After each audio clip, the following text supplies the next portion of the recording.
Wow, cool. I'm glad homie's chilling out in the carriage where I can never get his fucking juicy bullets. Good. I'm glad glad he's riding into town on his chariot of wonders.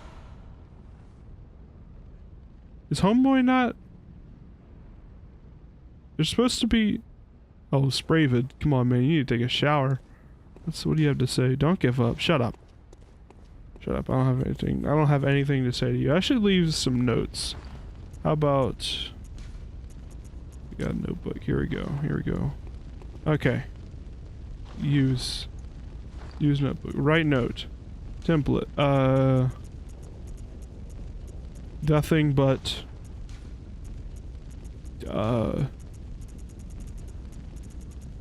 bonfire here. All the boys down at the tavern are gonna get a kick out of that one. I can already tell. Spravid's coming to town with his sick jokes, such as nothing but bonfire here. And everyone loves him for it. Don't lie. Don't lie. You would look at fucking Spravid. You would fuck Spravid so hard. Those glasses don't come off though. Don't try to take them off. You don't want to know what's underneath the glasses. Oh look, my throat's trying to speak with its ugh.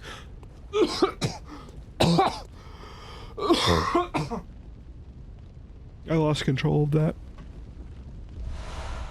If you were expecting me to say I lost control of that just like my life after I had said that, you're right. I was considering saying it, and then I realized that life is nothing if I don't try to be a little unpredictable. If I just do what's expected of me all the time, then that's not even a life worth living. That's not a life. That's just doing what you're told. That's more akin to slavery than life. Although I guess slavery is a type of life. I can't say slavery isn't. Don't do slavery, kids. Don't. There's no way to talk myself out of this situation. I want to talk to Grandma.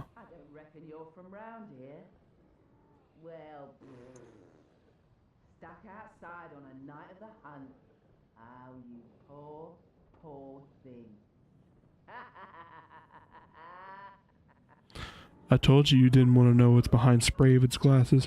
Anyway, I'll hit this person's door with a rock and then be on my way. I wish they had eggs.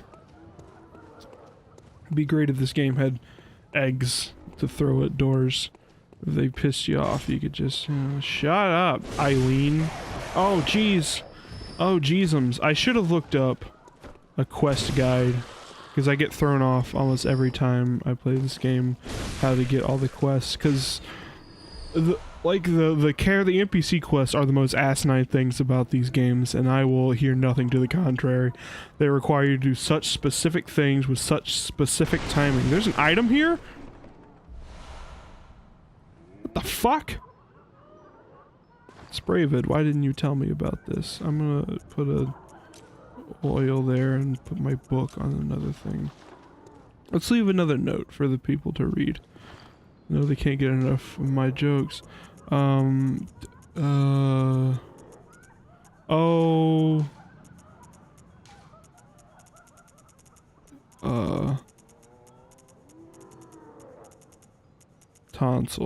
Oh, tonsil. Got him. Fucking mad lads at it again. Ha ha ha. Okay. See this big oily bitch? You might be saying, Brennan, that man's not oily. Well, you just watch right out. Oh god, he's got a brick! Ah! All according to plan.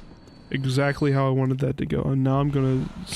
See, look, I get rewarded for my efforts. And I should probably put that torch right where it belongs. Right on my skin. Right there, yeah. Fuck you.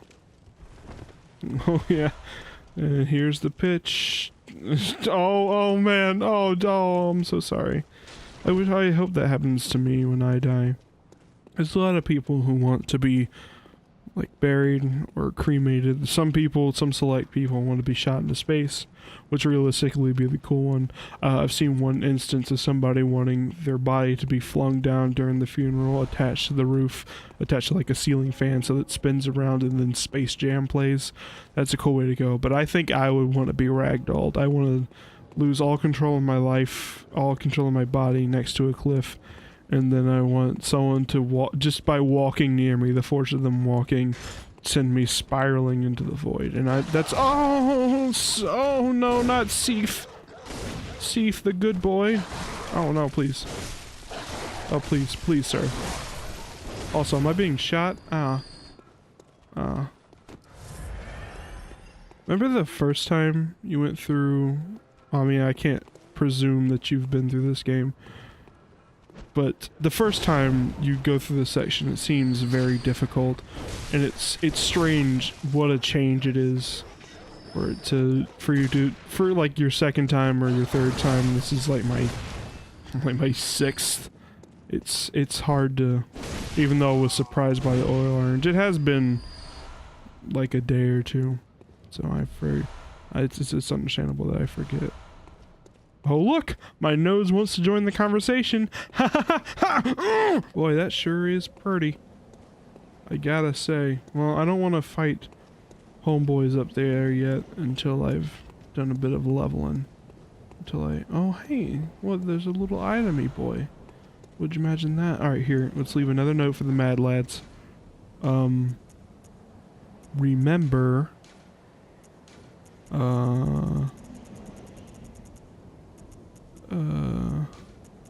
thrust attack, because I'm standing in, oh shit. Remember, the time for, no. Tactics, thrust attack, no. Blood attack. Yeah. Because these statues are of women, and women bleed out of their vaganches. Not that I would know. I was, talking to a girl the other day, and she said, you know, actually, you know, this is fine, because I don't want to reveal any identities. She said that she was spotting, and, you know how lonely and how much of a shitty sad sack I am? I didn't know what that was. I couldn't just let it be at her just saying that and, like, continuing on with her story. I instead had to be like, what is that? Because I'm just an inexperienced little fucktard. You know that movie, The 40-Year-Old Virgin, where they're like, whoa, look at this guy. He's 40 and a virgin. Wow, how crazy. That's gonna be... It's gonna be me. And, like, I'm not saying that to make anyone sad. That's just the reality of it. Like, okay, yes, I'm asexual. And that's a whole nother can of worms right there. But, I don't know. It's hard to say that I'm asexual without trying it at least once, which I know sounds ridiculous. I know. I'm aware. Just because I don't feel sexual attraction doesn't mean, like, sex, that's a common misconception about asexuality, actually. People assume that we're like, kind of like sponges, where we just, like, we're just there, we're like lamps. We don't have any kind of sexual presence whatsoever. On the contrary, like, sexual action does feel good. Like, masturbation is still the greatest thing in the fucking world. Because it doesn't change your parts. Like, doing that still sends a dopamine impulse to your brain, because that's how the endocrine system works. But it's more in attraction, I guess, is where the difference lies. Where someone will see a girl on the street and be like, that girl is hot. I would like to do terrible things to her that I'll then later need to confess to my priest. I don't get that. Also, look at these other Davids. Look at did you see that ghost fucking lose it over there? Oh, this guy's done. Oh, look at him go. Oh, into the pit with, how are you still alive? I'm not coming after you. I'm sure there's a way up. Yeah, there's a ladder over there. I don't know if he can use ladders. I don't know if his model is capable of laddering. It also would be funny if he had a different ladder and approached me while I'm staring at that ladder. But that's a problem we'll address at another time. Now where's... I don't know. I would like to have just a close, loving relationship with anyone, and it's just not something that's ever gonna happen. I'm to the point now where I'm 22. I've never even, like, found a girl I was like, yeah, I want to date her. Like, not seriously. Not since like high school, and the high school version of dating is like holding hands. Like, not since that stage have I felt any kind of immense attraction for anyone. It's always been, because I've always had this problem where I feel like I'm supposed to have a crush on someone, so I always, my brain's like, who's it gonna be? Oh, it's gonna be this girl who won't ever reject you because she's not, oh, that's, you know, actually never mind, fuck it. I was gonna say, because that's not true. I was gonna say it's because I always go for the ugly girl because she won't reject me. First of all, beauty standards are fucking bullshit. Let's just go ahead and throw that throw that internetism right out there. But it's not just internetism in that case. I really mean it. Beauty standards are fucking stupid. Like, it's ridiculous. Thigh gaps are stupid. Fucking. And usually it's the prettiest people who, I know it's like a stereotype, but it's the prettiest people who are the least interesting, the most popular people who've always had someone reliably care for them and someone always chase after them. Those people tend to be kind of vain. Not always, of course. You can't make that level of generalization about everyone, but generally, as in a general sense, those people just aren't as interesting. They don't have as much life experience. Their version of life experience is the attractions they've felt and the like the things people have done to be near them. That's their version of life experience, and it's just not that interesting. I honestly, I much would rather have someone who I can make shitty jokes with and watch shitty movies with, and someone who, when I make a pun or when when they click resume on the Netflix play bar, I go resume, and they kind of roll their eyes. Oh my god!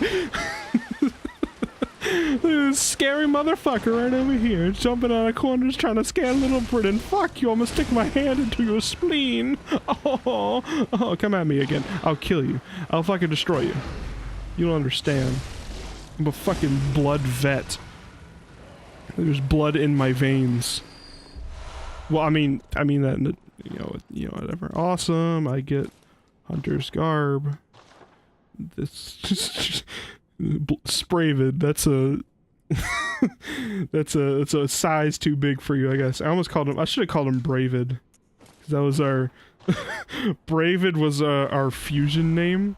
It was because around freshman year, fucking team. Oh my god! Oh, I thought for sure that was death. Oh, hello, ma'am. Watch out for these. They'll take your child alimony. Right around that time, Team 4-Star was doing that. We are leering. Their gaming content was just starting to make the rounds in 2015, going into 2016, and so that was a relatively new joke at the time. So we were doing like, oh, let's do fusions, and I was like, David, let's do the fusion dance, and then we like stood next to each other, like he rode on the back of my shoes, and we tried to coordinate going, we are Bravid. Oh, that's what I should have called him, but this isn't a fusion of me and David, this is David's cousin, so it would be weird to call him Bravid. Look at all these spraying bitches down in the fucking sewage. Ow, ow, ow! You cunt. I'm trying to explain Bravid over here and extract the blood of your sisters, and you're fucking sticking your needly arms in my boy pussy. Oh, that was a gross thing to say. Also, I just want to point out, I will fight this for days. Hunter Axe, best starting weapon. Everyone's like, but the saw cleaver, those people are stupid.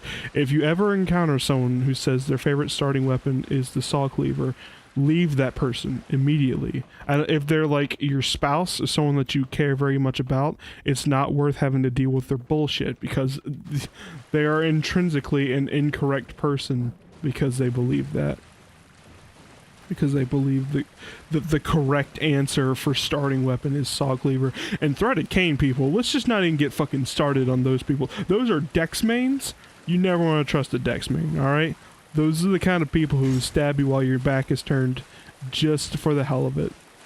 They're very squirrely, and they want to steal your money and start a joint bank account in their name and then in their partnership so that they get all the money.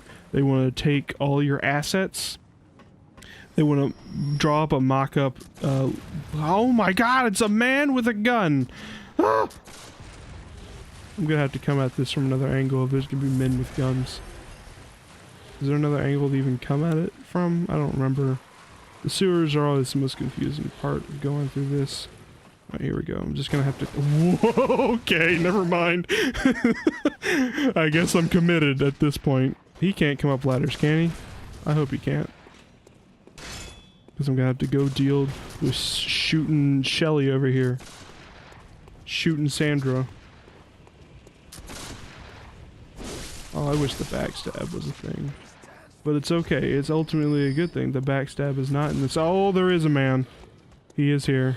He can't climb ladders. He figured it out. Oh, I guess I'm gonna have to deal with this guy with shooting bootin' over here. Oh no! Sorry, I freaked out about that more than I should have. I was really hoping that cocktail would... Okay, guy. Okay.